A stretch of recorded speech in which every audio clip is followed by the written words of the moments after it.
Hello नमस्ते, राधाज रसोई घरमध्ये तुमचं परत एकदा मनापासून खूप खूप स्वागत। आजचा जो पदार्थ आपण करणार आहोत अतिशय टेस्टी असा पदार्थ आहे।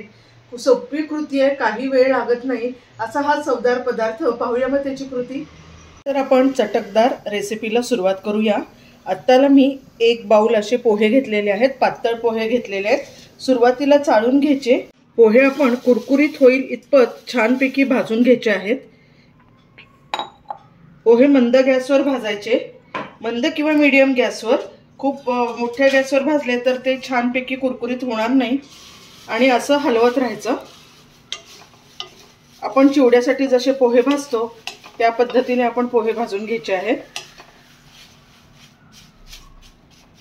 हे जे पोहे आहेत हे छोटी भुकेसाठी किंवा दुपारी तुमच्याकडे भिशी असेल किंवा कुणी येणार असेल आणि छोटंसंच काहीतरी खायला करायचं आहे कमी भुकेचं, त्याच्यासाठी उत्तम पर्याय आहे। हे पोहे खूप अप्रतिम लागतात आणि वेळही फार लागत नाही हा पदार्थ बनवण्यासाठी। आता आपले व्यवस्थित पोहे भाजून झालेले आहेत। आता मी हे खाली काढून घेते, गार करून घेते पहिला। पहा छान झालेले आहेत आपले भाजून। आता आपण काय करायचंय, पुढे बारीक चिरलेला कांदा टाकायचा आहे। त्याबरोबरीने कोथिंबीर सुद्धा टाकूया आपण। टोमॅटो अर्धा टाकते। त्यानंतर आपण करूया दाण्याचा कूट टाकायचा आहे। ऑप्शनल आहे, आवडत नसेल तर नाही टाकलं तरी हरकत नाही, पण चव छान येते यांनी। चवीपुरतं मीठ घालायचं। एक लक्षात ठेवा, आता हे पोहे फुललेले आहेत, आपण जेव्हा कालू तेव्हा ते कमी होणार आहेत, त्यामुळे त्या अंदाजानेच मीठ घाला। त्यानंतर आपण जे तयार केलेलं मेथकूट होतं घरी ते आपण टाकूया। याने अतिशय सुंदर चव लागते।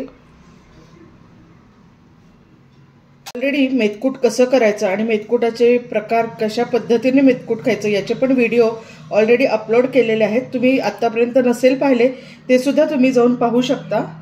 नंतर 2 मी उडीद पापड घेतलेले आहेत। आता मी ते भाजून पोह्यामध्ये टाकणार आहे, याने अजूनच चव वाढते। आता आपले पापड भाजून झालेले आहेत। आता आपण पुढे फोडणी द्यायची आहे। पहिल्यांदा मी भाजलेले दाणे माझ्याकडे मी तळून घेते। तुमच्याकडे भाजलेले नसतील तरी हरकत नाही, पण असे खमंग असे दाणे आपण तळून घ्यायचे आहेत। मस्त चव लागते त्यांनी। मला माहिती आपण ऑलरेडी दाण्याचा कूट घातलेला आहे, तरी सुद्धा आपण दाणे टाकतोय। चवीला असे तोंडात आले की हे तळलेले दाणे छान लागतात।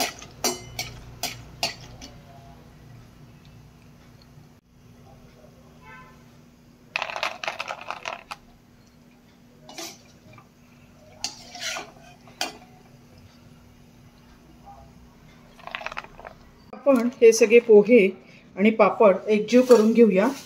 हलक्या हातानेच करायचं आहे।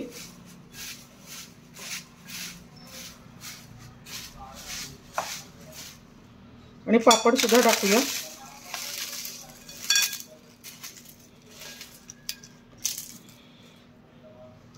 असा गोडा मसाला टाकायचा आहे, अगदी पाव चमचा बस। फोडणी करून घेऊया। मी खूप तेल टाकलेलं नाहीये, थोडंसंच तेल टाकलेलं आहे। मोहरी टाकली आहे, त्यानंतर बारीक चिरलेली हिरवी मिरची, थोडीशी चिरलेली कोथिंबीर, हिंग, पाव चमचा हिंग बारीक चमचा घेतलेला आहे आणि थोडीशी हळद, अगदी थोडी हळद घालायची।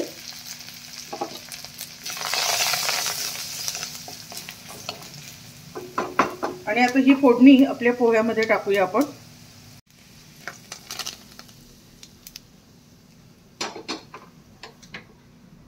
थोडीशी कैरी किसलेली टाकतेय। जर कैरी तुमच्याकडे नसेल तर लिंबू सुद्धा पिळला तरी हरकत नाही, अर्ध लिंबू घ्या। आणि त्याबरोबरीने आपण त्याच्यामध्ये साखर टाकणार आहोत। आता इथे मी पिठी साखर टाकतेय, थोडीशी चवीपुरती।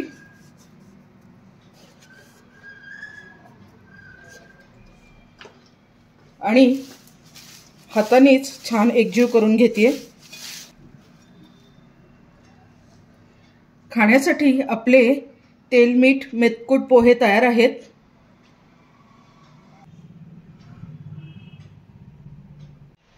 पाहिलंत ना किती सोपं आहे करायला।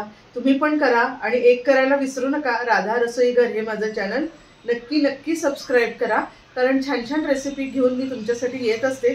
त्यासाठी पाहत रहा राधा रसोई घर।